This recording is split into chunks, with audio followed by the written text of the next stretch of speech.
Nige. Well, Anders, we're doing a cheeky extra. Lucky lot, you. Cheeky extra. We've done. Well, what have we done, Nige? What have we done? Oh, we've been drinking lots of Earl Grey tea. Well, too much. So we wanted something different, something a bit more random. And just a general chit chat. Yeah, stuff. Talking rubbish about music. Yeah. So go tell me, what you're drinking?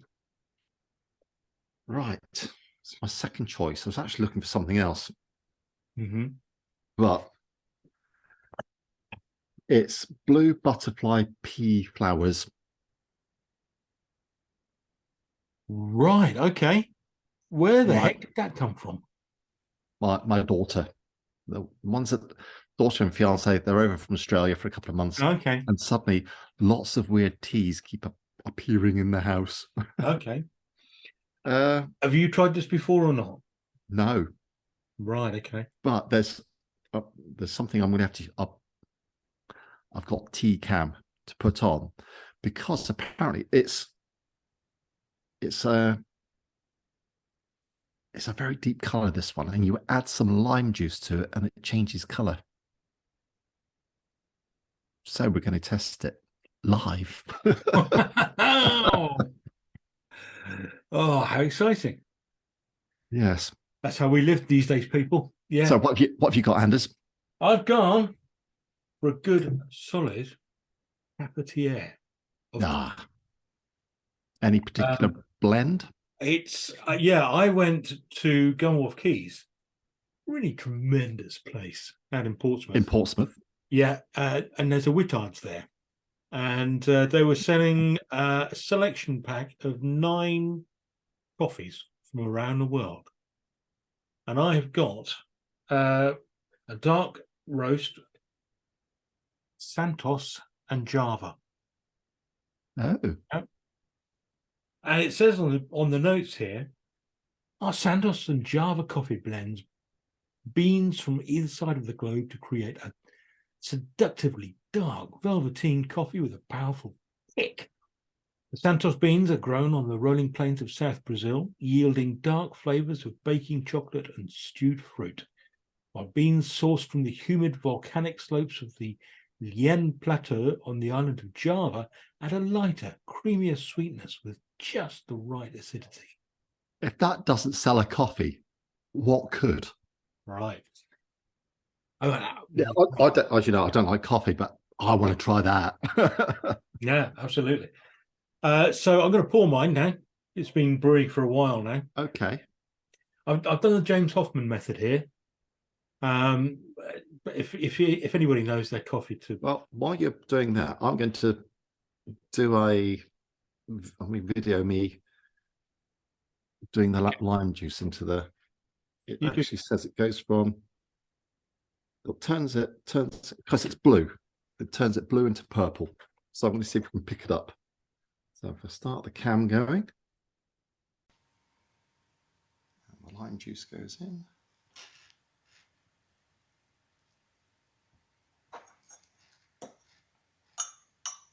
Yeah, if any of you know James Hoffman, the coffee man, I've taken his cafetiere. I don't think my camera's picked it up. Is it not? Okay. Well, it is a blue. Or maybe I just didn't put enough lime juice in. It's turning. Okay, we might use that footage. We might not. just so you can see, Anderson. We just see. Can you see the? Oy vey. I don't know if I could drink anything like that. It looks artificial. It does. Okay. Right. So anyway, look, a couple of cheeky extras ago, I was asked what were my Desert Island discs, 8 songs that I would take to a desert island. And I'm turning the tables on Nige. He's hurriedly put a 8 together, apparently. I made a list a few weeks ago, round about when Anders did his. Yeah. And I've chopped and changed it dramatically over the time. and he said, "Oh, we'll do it tonight." I thought, "Oh." It's the only way to do it. And I had to change 3 or 4 more. So this would change almost every day of the week. It will do. This But is today, we're not this is beholden to that no. by any means. There's some which I've stayed on from my original list. They're pretty much nailed on. The first 4 are. The last 3 are quite interchangeable. Okay, all right. Okay. How far away are we from you drinking your tea? Oh, I've just had a sip already. I'm going to have another sip as well.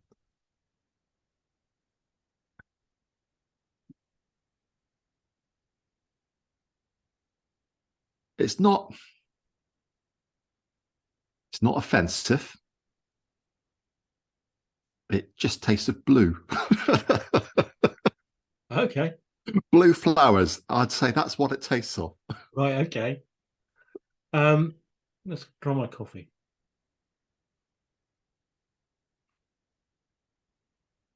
There's a lot going on there, but most importantly, a burning tongue. I'll put that to one side for 2 minutes and come back to it in a bit. Although I am getting, yeah. Oh, I'm getting a chocolatey taste right in the end. Blue butterfly pea flowers. I don't know whether it's just auto-suggestion, but there's a very faint pea. The vegetable, not the waste. Okay, all right. Right. Okay. It's actually quite refreshing. I quite like it. Okay. I've gone full hippie, Anders. Anyway, right. Do you want to kick off your list? Hang on. All right. You savouring your... Just enjoying this. This is quite chocolatey at the end there. It's quite... I'm going to come back to it when it's less... Okay. But yeah, anyway. Right. So what I want first of all, though, are those tracks that are going to stay on. Yeah, that's the first 4. Okay. So your first track is? In no particular order. Okay. Wheels of Confusion by Black Sabbath. What album is that from? Volume 4. Okay, because I'm a fan of Sabbath, but nowhere near as much as you, and I don't have all of their albums. I know, but I could have filled this all with Sabbath tracks. I really could. Desert Island, you want a little bit more variety. Now, this is probably one of Sabbath's more proggy songs, as it's about 7 minutes long. Okay. But it's really the outro bit really picks it for. There's just a splendid guitar solo at the end, but it's the backing of that guitar solo. I just love it. It reminds me of Chris Rea. Really? The backing. Yes. Okay. But I like it very much, and I like it. Sabbath at the time that the song is like about 5 or 6 songs joined together. Brilliant. We love that. I'm going to very quickly jump in with interject with there was a band in the late 80s kind of prog revival called IQ, and I believe it was IQ. They had a bassist called Tim Esau. Somebody painstakingly put out an Esau-graph, a Tim Esau progograph together, which is right. What makes a song prog. Yeah, the song's over 7 minutes. It's prog. Yeah. If it's got songs about Vikings or elves, it's prog. If there are complicated time changes in it, it's prog. And each of those adds up and it's more prog. End of discussion. Let's leave it there. We don't need to go into it too much at all. No. Next track. It's a Hawkwind one. Again, I could have filled the whole thing with Hawkwind. It's Spaces Deep. Which is a little bit more off their unusual ones, but it's from the recording I like particularly is from the Space Ritual. Okay. The live one. I just love it to bits. Okay. Hawkwind is a band that I never really signed up to be honest with you. Yeah, it's one of the first ones I really got into. My mate lent me a tape of Hawkwind. It had a compilation one on side 1 and side 2. It had parts of Space Ritual, and this was one of the hooks it got me into. Okay. Numéro trois. It's called Guided by Angels, and it's by Amel and the Sniffers. It's a punk song. Okay. Australian punk. I Yeah. love Australian punk bands, and I had to have something of an Aussie punk band in there. Sorry, what's it called again? Guided by Angels. Guided by Angels. Okay. Uh, if you get to see the video online, it's just awesome. What can I say?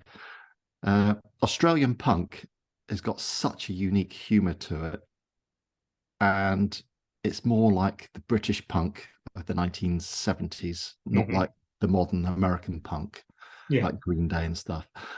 I like it very much, and it's one. I was driving back from Portsmouth to Bournemouth after dropping my daughter at a ship because she's in the Navy and she was sailing off from the Seven Seas again. I was driving back, and this came on, and I ended up playing it about 5-6 times in a row. Right. Okay. Number 4 is "Will You" by Hazel O'Connor. Beautiful song. It's just that perfect song.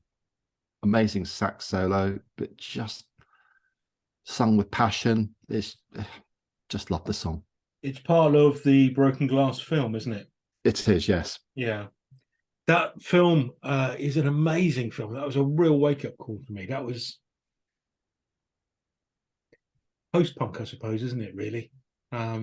Yeah, it was early 80s, I think, or 79, 80s. Yeah. It's round about that sort of. Comes into that genre of post-punk where it's very good, but still got the punk edge to it. Yes. Yeah.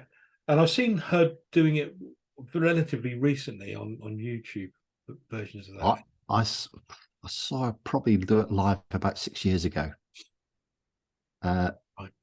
Absolutely amazing live. Yeah. Love it. Anyway, right, we're getting a little bit more off piece now. Okay.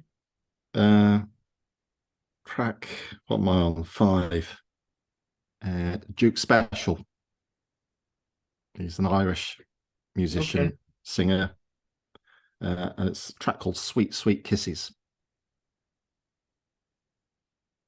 Now, Duke Special's quite big in Northern Ireland, where he's from, and he bases his musical style on the Belfast music halls of the early 1900s. Okay. Quite a niche sort of sound, but I saw him at a festival for the first time before he had probably broken. He only had a couple of EPs out or something like that. And I walked into this room at this festival because it was at Cheltenham Racecourse, so some in buildings, some in tents. I walked in this tiny little room, and there was literally 2 men and his dog watching this performance. And me and my mate went up right at the front and watched it in awe. And he was quite a regular at this particular festival, and every year we saw him 2 or 3 times because he'd play in little tents and things. And within a few years, he was headlining main stage. Wow. That's how good he was. And then he had a full band, because in the early days, it's just him and a percussionist, drummer. But the band, when I saw it, he had albums out by then. But when they did the headline thing, he opened up with "Sweet Sweet Kisses," and this is why this is up there for me, because the whole experience, seeing it for the first time with a big band, was just mind blowing.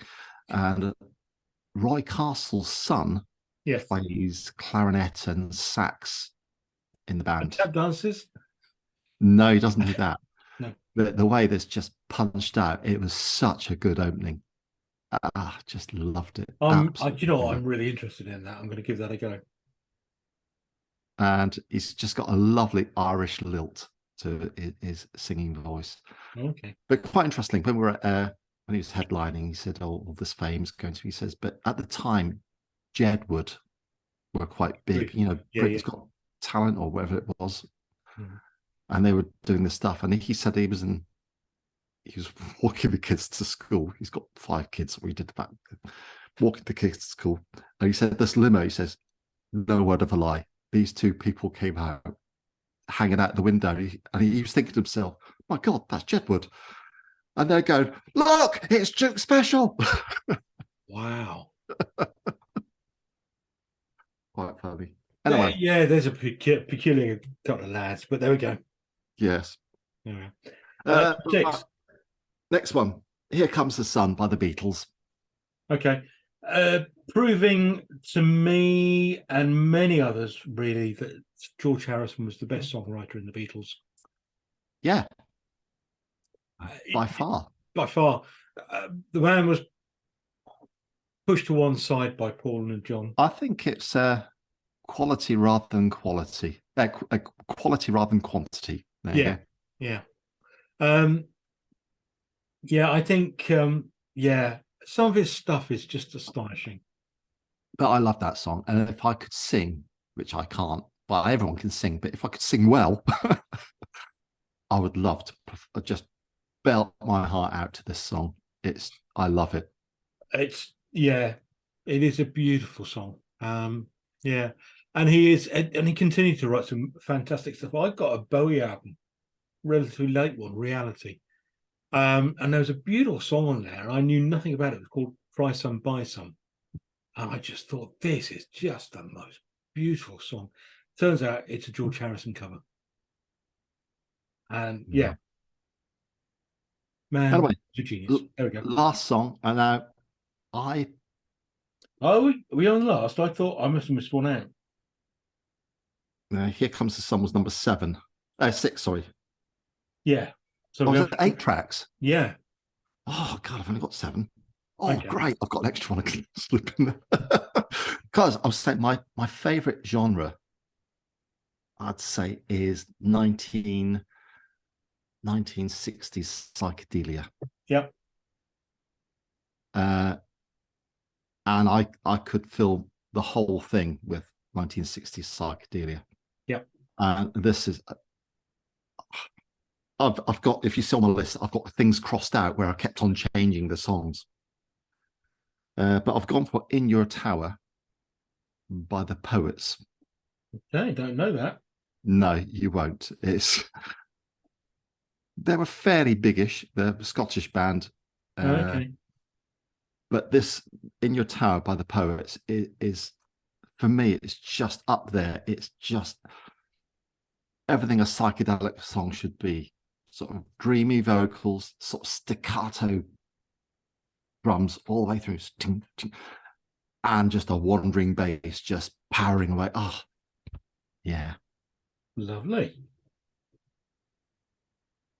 Now, Last one. go on. The Pretty Things. The Pretty Things. I remember them vague. Yeah. And the track I have in mind at the moment, because it would change tomorrow, but would be Mr. Evasion. Okay. Give us a little bit about the Pretty Things. Oh, they were just before their time and an inspiration to other bands. They had just a awesome concept album out before The Who with Tommy and the Beatles with Sgt. Pepper's, but it was a bit miserable. But the music was amazing. This song was round about that same time. It wasn't on the album, but I think it was a single just before or after this album had come out. Right. And it's just, the drumming is just got another thing of the psychedelia. It's just got this screeching guitar, almost like a lead guitar riff going all the way through for that.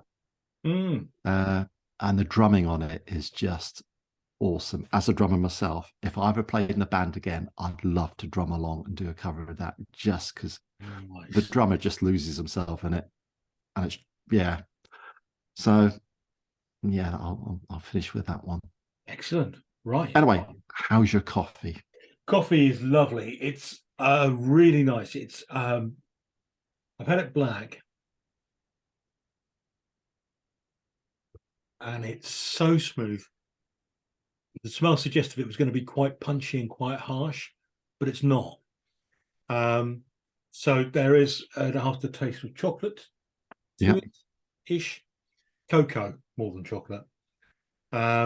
And yeah, there's a light. There's a very, very light floral beginning as well. So yeah, I'm happy with that. That was lovely.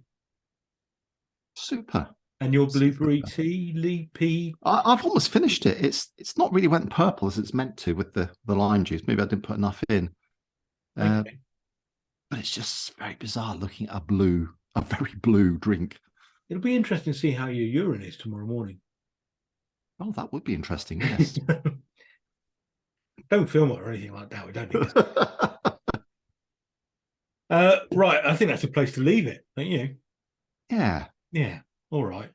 Well, thanks for watching again, people. I hope you find that vaguely interesting. Until the next time we talk stuff, see you. Bye-bye. Goodbye.